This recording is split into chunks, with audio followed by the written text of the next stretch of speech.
سے کب کیا شے ظہور میں آتی ہے۔ وَإِذَا أَذَقْنَا النَّاسَ رَحْمَةً مِّن بَعْدِ ضَرَّاءٍ مَسَّتْهُمْ، اور جب ہم لوگوں کو کچھ اپنی رحمت کا مزہ چکھاتے ہیں اس تکلیف کے بعد جو ان کے اوپر آ گئی تھی، اِذَا لَهُم مَكْرٌ فِي آیَاتِنَا، تو پھر وہ ہماری آیات کے بارے میں سازشیں شروع کر دیتے ہیں۔ یہ معلوم ہوتا ہے کہ مکے میں بھی مختلف روایات سے ہے کہ چھوٹی چھوٹی تکلیفیں جو ہیں حضور کی بعثت کے بعد، کہیں کوئی قحط بھی ایک بڑا شدید پڑا اور مختلف قسم کی تکالیف آتی تھی، تو اس میں ان کے دل کچھ پسیج جاتے تھے۔ معلوم ہوتا تھا کہ کچھ حضور کے پاس آ کر بیٹھنے لگے، کچھ سننے لگے، کوئی توقع ہوئی کہ شاید یہ کچھ اب مائل ہو جائیں گے، مان لیں گے۔ لیکن جب وہ تکلیف رفع ہو گئی اور اللہ کی رحمت آ گئی، وَإِذَا أَذَقْنَا النَّاسَ رَحْمَةً مِّن بَعْدِ ضَرَّاءٍ مَسَّتْهُمْ اِذَا لَهُم مَكْرٌ فِي آیَاتِنَا، پھر وہ ہماری آیات کے ساتھ سازشیں شروع کر دیتے ہیں، ان کے خلاف ریشہ دوانیاں شروع کر دیتے ہیں۔ قُلِ اللَّهُ أَسْرَعُ مَكْرًا، ان کو بتا دیجئے کہ اللہ تعالیٰ کی چالیں تدبیریں کہیں زیادہ تیز ہیں۔ تم بھی کر رہے ہو، چالیں چل رہے ہو، تدبیریں کر رہے ہو، لیکن اللہ کی جو تدبیریں ہیں ان کی رفتار جو ہے اس کا مقابلہ تم نہیں کر سکو گے۔ إِنَّ رُسُلَنَا يَكْتُبُونَ مَا تَمْكُرُونَ، اور ہمارے جو فرشتے ہیں، ہمارے جو پیغامبر ہیں، وہ بیٹھے ہوئے ہیں اور لکھ رہے ہیں جو بھی تم چالیں چل رہے ہو، جو سازشیں کر رہے ہو۔ هُوَ الَّذِي يُسَيِّرُكُمْ فِي الْبَرِّ وَالْبَحْرِ، وہی ہے جو تمہیں سیر کراتا ہے بر میں بھی اور بحر میں بھی، خشکی میں بھی اور دریا میں بھی، یعنی لیے پھر رہا ہے۔ جیسے کہ اللہ تعالیٰ جو ہے وہ اس خود انسانوں کے لیے سارا اس کا جو نظام طبعی ہے، یہ قانون قدرت ہے، گویا کہ یہ ایک اللہ تعالیٰ نے سواری بنایا ہوا ہے کہ وہ لوگوں کو لے کر چل رہی ہے۔ هُوَ الَّذِي يُسَيِّرُكُمْ فِي الْبَرِّ وَالْبَحْرِ حَتَّى إِذَا كُنتُمْ فِي الْفُلْكِ، یہاں تک کہ جب تم کسی کشتی میں ہوتے ہو، جہاز میں ہوتے ہو، وَجَرَيْنَ بِهِمْ، اور وہ کشتیاں چل رہی ہوتی ہیں ان کو لے کر، بِرِيحٍ طَيِّبَةٍ، ایک خوشگوار اور ہوا کے ساتھ، موافق ہوا چل رہی ہے، خوشگوار ہوا چل رہی ہے، اور کشتیوں کا قافلہ جو ہے وہ چل رہا ہے۔ فَرِحُوا بِهَا، بڑے خوش ہیں، بڑے آرام سے چل رہے ہیں، ممکن ہے کہ کچھ وہ پینے پلانے کی محفل بھی چل رہی ہو، کچھ کھانے پینے کا سلسلہ بھی ہو رہا ہو، عیش ہو رہے ہیں۔ جَاءَتْهَا رِيحٌ عَاصِفٌ، کہ اچانک پھر ایک جھکڑ چلنا شروع ہوتا ہے، تیز ہوا آتی ہے۔ وَجَاءَهُمُ الْمَوْجُ مِنْ كُلِّ مَكَانٍ، اور پھر یہ کہ موج ہر طرف سے آتی ہے، پہاڑ جیسی موجیں اٹھ کر آ رہی ہیں ان کی طرف۔ وَظَنُّوا أَنَّهُ مُحِيطٌ بِهِمْ، اور اس وقت پھر وہ یہ گمان کر لیتے ہیں، یقین کر لیتے ہیں کہ اب تو ہمارا وقت آ گیا، ہمیں گھیر لیا گیا، ہم جو گر گئے۔ دعوا اللہ مخلصین لہ الدین، اس وقت وہ پکارتے ہیں اللہ کو، اس کے لیے اپنی اطاعت کو خالص کرتے ہوئے۔ اس وقت انہیں کوئی دیوی یاد نہیں آتی، کوئی دیوتا یاد نہیں آتا۔ چنانچہ یہ واقعہ ہے بہت اہم، یہ جو ہم سورہ توبہ میں پڑھ آئے ہیں کہ جب مشرکین عرب سے کہہ دیا گیا کہ یہ چند مہینوں کی تمہیں مہلت دی گئی ہے، اس کے اندر اندر یا ایمان لاؤ اور یا تمہیں قتل کر دیا جائے گا، تو ایک چیز جو امپلائڈ تھی اس میں کہ یا پھر اس ملک کو چھوڑ کے چلے جاؤ۔ تو ابو جہل کا بیٹا اکرمہ بعد میں ایمان لے آئے ہیں رضی اللہ تعالیٰ عنہ، وہ بھاگے۔ اب ابو جہل کے بیٹے تھے تو جیسا باپ پتا پر پوت پتی پر گھوڑا، تو وہ سرکش ابو جہل کا بیٹا اکرمہ جو ہے اس نے کہا ٹھیک ہے، میں اس زبردستی کا اسلام تو میں نہیں لاؤں گا، لہذا وہ عرب کو چھوڑ کر اب ہجرت کر رہے ہیں حبشہ کی طرف۔ وہ سمندر میں تھے کہ وہاں پر جو ہے بہت زبردست ہوا چلی اور طوفان آ گیا۔ اب وہاں جتنے لوگ تھے سب کے سب مشرک تھے، لیکن پکارا انہوں نے اللہ کو، صرف اللہ کو، کسی کو نہیں، نہ لات کو، نہ عزا کو، نہ حبل کو، نہ منات کو، کسی کو نہیں۔ اس پر یہ چونکے کہ یہ بات جس کو اب ہم پکار رہے ہیں تکلیف میں، اسی کو پکارنے کی دعوت تو محمد دے رہے ہیں صلی اللہ علیہ وسلم۔ تو ان کی طبیعت جو ہے مائل ہوئی، واپس آئے، ایمان لے آئے، اور پھر وہ بڑے ہی یوں سمجھیے کہ بہت زبردست مجاہد ثابت ہوئے،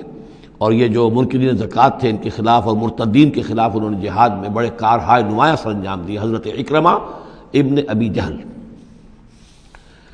تو یہ جو ایک ہے کہ فطرت انسانی کے اندر تو صرف ایک ہی اللہ کے لیے ہے بات، باقی یہ سب تم نے کچھ گھڑ لیے ہیں، لیکن یہ ملمہ اتر جاتا ہے، ذرا رگڑا لگے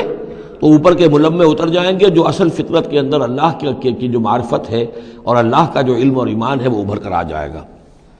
دعوا اللہ مخلصین لہ الدین، تو وہ پکارتے ہیں اللہ کو اس کے لیے اپنی اطاعت کو خالص کرتے ہوئے۔ لئن انجیتنا من ہذہ، کہ اللہ تو نے اگر ہمیں اس مصیبت سے نجات دے دی، لنکونن من الشاکرین، تو ہم ہو جائیں گے یقیناً بہت شکر کرنے والوں میں شکر گزار۔ فلما انجاہم اذا ہم یبغون فی الارض بغیر الحق، اور جب اللہ انہیں نجات دے دیتا ہے تو پھر وہ بغاوت کرتے ہیں زمین میں ناحق، پھر سرکشی ہے، پھر اللہ کے سوا اوروں کو پکارا جا رہا ہے۔ یا ایھا الناس انما بغیکم علی انفسکم، اے لوگو، اے انسانوں، تمہاری یہ ساری بغاوت اور ساری شرارت، اس کا وبال تمہاری اپنی جانوں پر آئے گا۔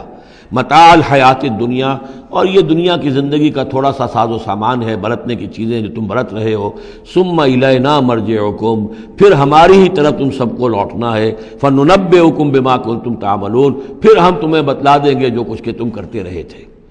انما مثل الحیات دنیا کماء انزلناہ من السماء، اس دنیا کی زندگی کی مثال تو ایسے ہے جیسے کہ پانی جو ہم برساتے ہیں بلندی سے آسمان سے، فاختلط بہ نبات الارض، تو اس کے ساتھ نکل آتا ہے زمین سے سبزہ۔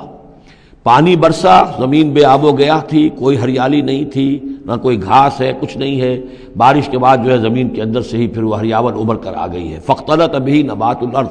نبات تو زمین میں موجود تھی،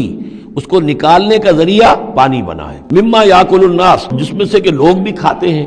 والانعام، اور جو چوپائے ہیں اور حیوانات ہیں وہ بھی کھاتے ہیں۔ حتی اذا اخذت الارض زخرفها، یہاں تک کہ جب زمین خوب اپنا سنگھار کر لیتی ہے۔ اب یہ دیکھیے بڑی خوبصورت الفاظ ہیں، زمین جب اس میں سرسبز ہے، شاداب ہے، کہیں آپ نے دیکھا کہ کہیں جو ہے وہ سرسوں کے پھول ہیں، وہ پیلا گہنا جو ہے اس نے پہنا ہوا ہے، تو قرآن مجید نے لفظ استعمال کیا جب وہ اپنا پورا طرح سنگھار کر لیتی ہے۔ حتی اذا اخذت الارض زخرفها، وہ اپنی پوری رونق اور چمک دمک حاصل کر لیتی ہے، وزینت، اور خوب مزین ہو جاتی ہے، سولہ سنگھار کر لیتی ہے۔ وظن اہلها انہم قادرون علیہا،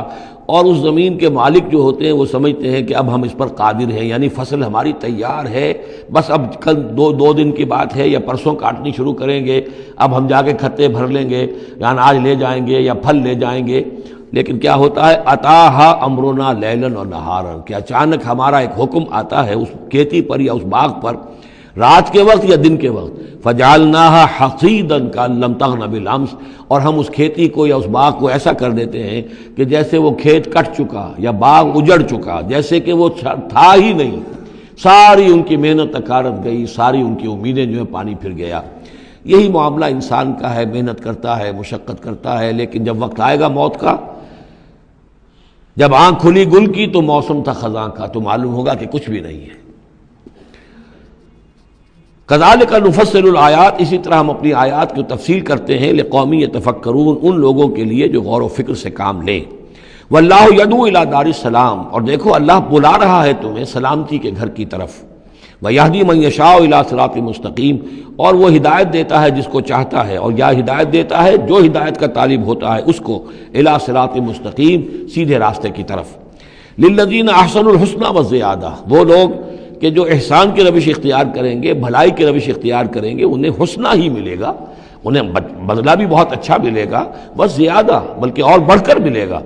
ولا يرهق وجوههم قتر ولا ذلہ، اور ان کے چہروں پر نہ مسلط ہوگی نہ سیاہی نہ رسوائی نہ ذلت۔ اولئک اصحاب الجنہ، یہ ہوں گے جنت والے، ہم فیہا خالدون، اس میں ہمیشہ ہمیشہ رہیں گے۔ والذین کسبوا السیئات، اور وہ لوگ کہ جنہوں نے برائیاں کمائیں، جزاء سیئۃ بمثلہا، ان کے لیے بدلہ ہوگا سیئۃ، برائی ہی کا اسی جیسا، زیادہ نہیں ہوگا، اسی جیسا۔ وترہقہم ذلہ، اور ان کے اوپر ذلت اور ندامت جو ہے اس کے سائے ان کے چہروں پر پڑے ہوئے ہوں گے۔ ما لہم من اللہ من عاصم، نہیں ہوگا انہیں اللہ کی پکڑ سے کوئی بھی بچانے والا۔ کانما اغشیت وجوہہم قطعا من اللیل المظلمہ، ایسے ہوں گے ان کے چہرے گویا کہ ان کے اوپر سیاہ تاریک رات کے کچھ ٹکڑے جو ہیں وہ آ گئے ہیں۔ اولئک اصحاب النار، یہ لوگ ہوں گے جہنمی، ہم فیہا خالدون، اور رہیں گے اس میں ہمیشہ ہمیشہ۔ وَيَوْمَ نَحْشُرُهُمْ جَمِيعًا، اور جب کہ ہم ان سب کو جمع کریں گے، ثُمَّ نَقُولُ لِلَّذِينَ أَشْرَكُوا مَكَانَكُمْ أَنْتُمْ وَشُرَكَاؤُكُمْ، پھر ہم کہیں گے ان لوگوں سے جنہوں نے شرک کیا، مکانکم، کھڑے ہو جاؤ اپنی جگہ پر، انتم، تم بھی اور تمہارے شریک بھی۔ اب یہاں معلوم ہوتا ہے کہ یہاں پہ شریکوں سے مراد ہیں اولیاء اللہ، انبیاء، فرشتے، جن کو پوجا گیا، جن کے نام پر مورتیں بنائی گئی۔ یعنی ایک تو ہے کہ جو ہوائی ہیں، لات، منات، عزا کون ہے کچھ پتہ نہیں،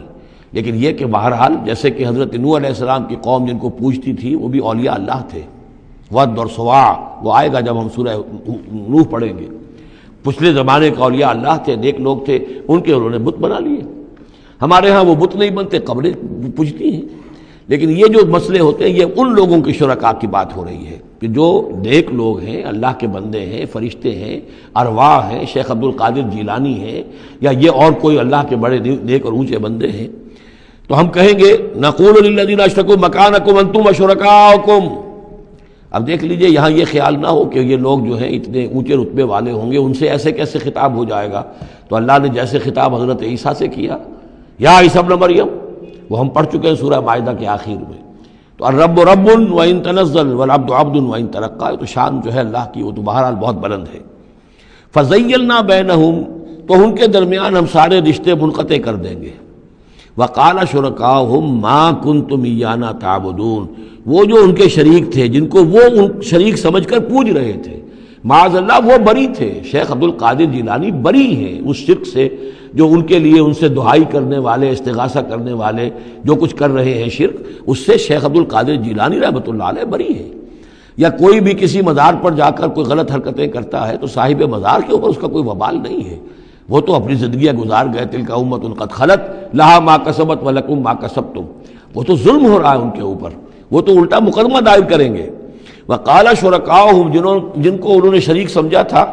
وہ کہیں گے ان سے ما کنتم ایانا تعبدون، نہیں تم غلط کہہ رہے ہو، تم ہمیں نہیں پوچھتے تھے، ہماری بندگی نہیں کرتے تھے۔ فکفیٰ باللہ شہیدا بیننا وبینکم، تو تمہارے اور ہمارے مابین اللہ کافی ہے یہ گواہی دینے کے لیے، ان کننا عن عبادتکم لغافلین، کہ اے بدبختو اگر تم ہماری بندگی کرتے بھی تھے تو ہمیں کچھ پتہ نہیں تھا کہ تم ہماری بندگی کر رہے ہو، لازماً ہم تمہاری عبادت سے بندگی سے غافل تھے، ہمیں کچھ معلوم نہیں تھا کہ تم نے کیا کیا ہے، ہم پر کوئی الزام نہیں ہے، ہم بری ہیں تم سے اور تمہارے اس شرک سے جو تم کرتے رہے ہو۔ ہنالک تبلو کل نفس ما اسلفت، اس دن ہر جان کو پتہ چل جائے گا اس نے کیا آگے بھیجا تھا۔ وردوا الی اللہ مولاہم الحق، اور وہ لوٹا دیے جائیں گے اللہ کی طرف جو ان کا برحق مولا ہے۔ وضل عنہم ما کانوا یفترون، اور جو انہوں نے گھڑ لی تھی چیزیں، افترا کیا تھا، وہ سب کا سب ہوا ہو جائے گا،